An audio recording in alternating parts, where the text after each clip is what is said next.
All right, hey guys, I'm going to be showing you guys how to do the bonus part of the Fluent final project for Dr. Ozbay's class. All right, so first we're going to start out. I'm going to show you guys my screen. There we go. All right, hopefully you all can see this. Okay, so we're just going to be covering the case of 25 meters per second for the inlet velocity here. All right, so we're going to duplicate this.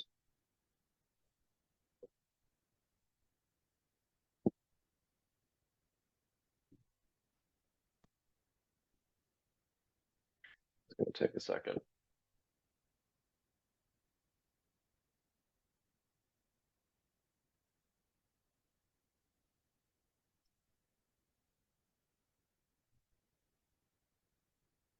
Okay, there we go. This is duplicated. So for our geometry, I'll show you guys what we did.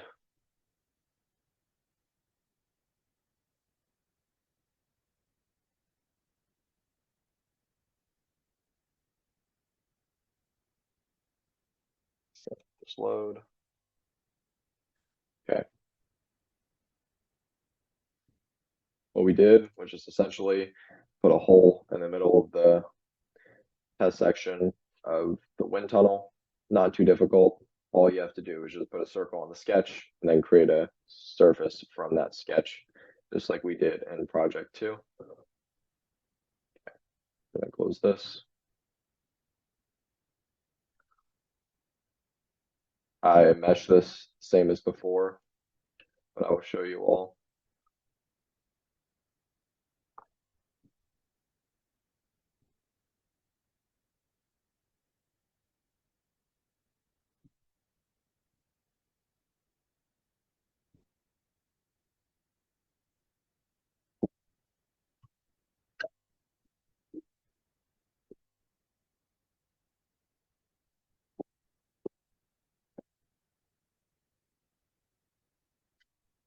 Noise, just take a sip of water.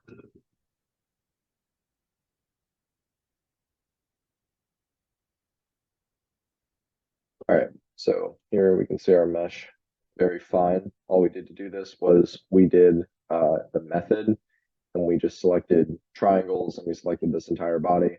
Then we did a body sizing right here and we set the element size to 0.01 meters, generated that, and that gets you a pretty fine mesh, which is good enough for this application. Close this up. All right. Now we can show you guys the solution. Okay, go to setup.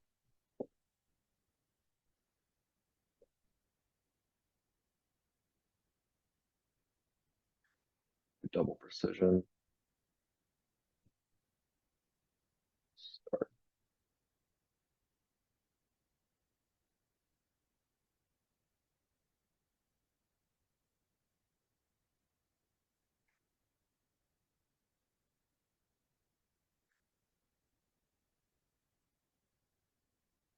Sorry about any background noise. There's a lot of noise going up in the apartment above me. So let this load.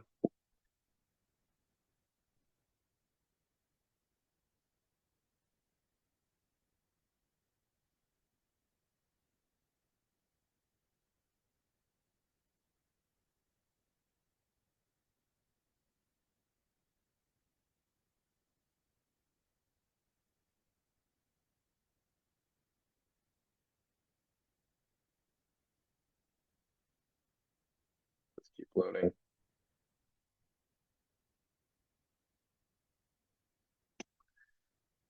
Taking a minute.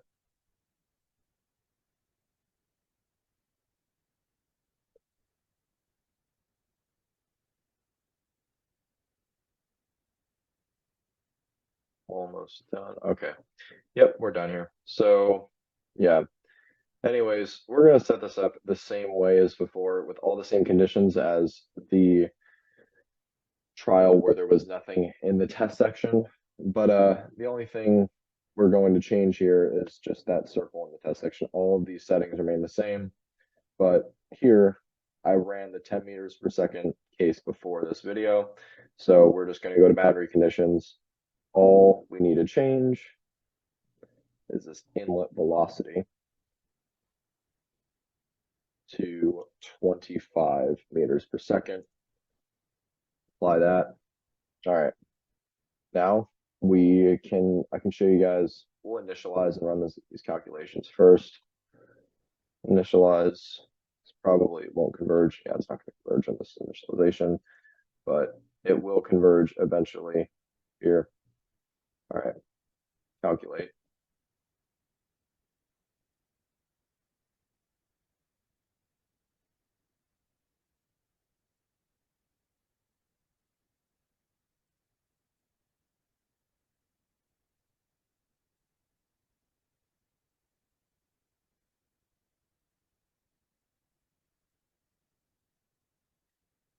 You all can just skip ahead this part. This might take a while to converge. Usually goes to about 200, so give it another minute. Put myself on mute.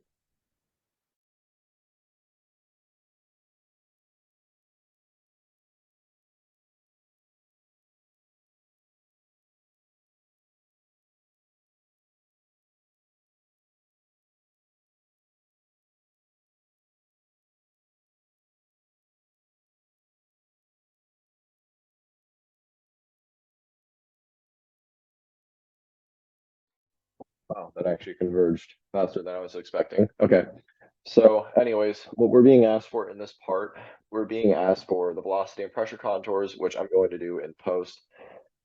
And we're being also asked for the pressure coefficient plot and the lift and drag coefficients. So the pressure coefficient plot, I'm going to do in post as well. I think you can do it in this right here in the solution section, but I prefer to do it in post. But for the lift and drag coefficients, we do have to get the lift and drag force values from the solution section. Then we can calculate the lift and drag coefficients in post by using a simple formula of just drag divided by dynamic pressure. But we'll go here, I think report definitions.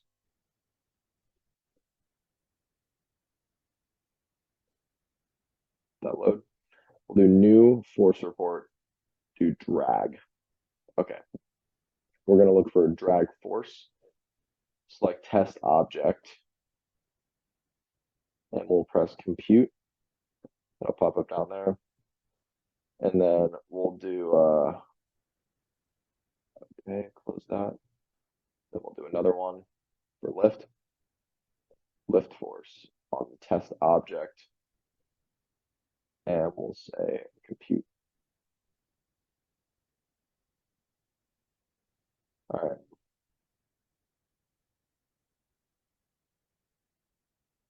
So right here, you can see, okay, drag is about 158 newtons and our lift is about 220 newtons. I'm pretty sure the reason why this is negative is because this object is being pushed down in the wind tunnel.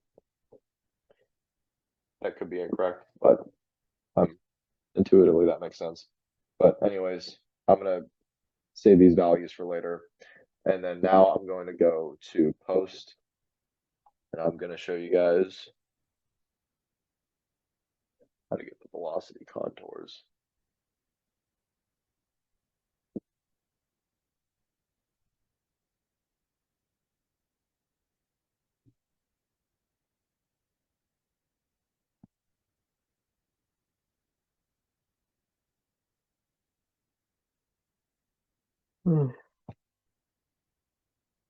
Let's load.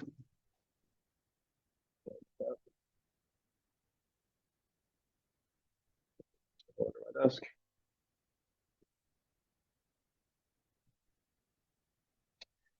Okay, but anyways, yeah, now we have post opened up. I'll full screen this for you guys. So what we want is we want the velocity contours, which this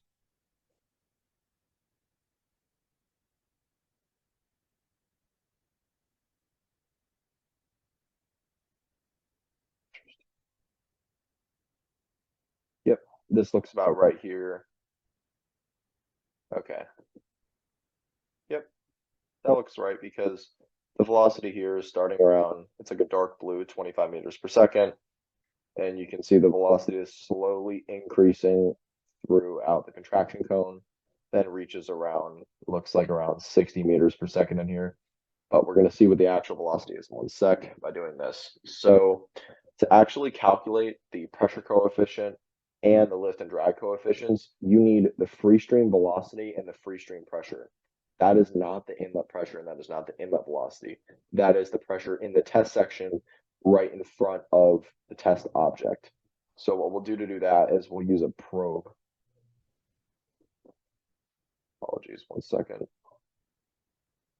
Okay, and we'll probe right here in front. So as you can see right here, our pressure is negative 643. That is a gauge pressure. And our velocity is around 62 meters per second right here. Those are our free stream values. And obviously your free stream density, this is an incompressible flow. It's still 1.225 kilograms per meters cubed. And you can plug that all in Excel using the lift and drag values that we just calculated and also the diameter of our circle. And that gives you the lift and drag coefficients. For the pressure coefficients, you just have to take one extra step. What you're going to want to do is you're going to want to create a chart of static pressure on the y-axis and x position on the x-axis. Now, the data series here, I set the location on polyline. Okay. Polyline 1, I'll pull this up again. The Zoom tab on the bottom for recording my screen is getting in the way. So 3D viewer here, I'll show you guys what the polyline is. This polyline is literally just this circle. And I did this by just creating a polyline with this object in the center. Now, the reason this static pressure chart, go to chart viewer, looks the way it does is because you see how there's it starts here around the same, then there's a gap between pressures, and then it returns back to the same. These are the pressures on the top and bottom of the circle. It's plotting all of it on the same plot. Now, there should be a way to do a circle, but I actually was not quite able to figure that out because of Fluent. And I found it easiest just to post-process this data and just take one top out of the circle. Theoretically, these two should be the same if you put the circle exactly in the center of the text section, but I believe my circle was slightly off center. So that's the reason why there's a discrepancy. Anyways, you'll export this data and put that in Excel, and that gives you all you need for the pressure coefficient and the lift and drag coefficients.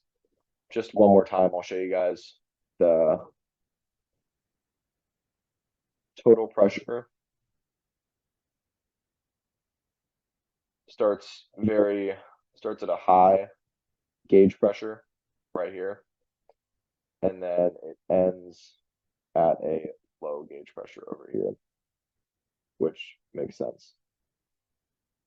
But anyways, yeah, these are our velocity contours. See the wake region.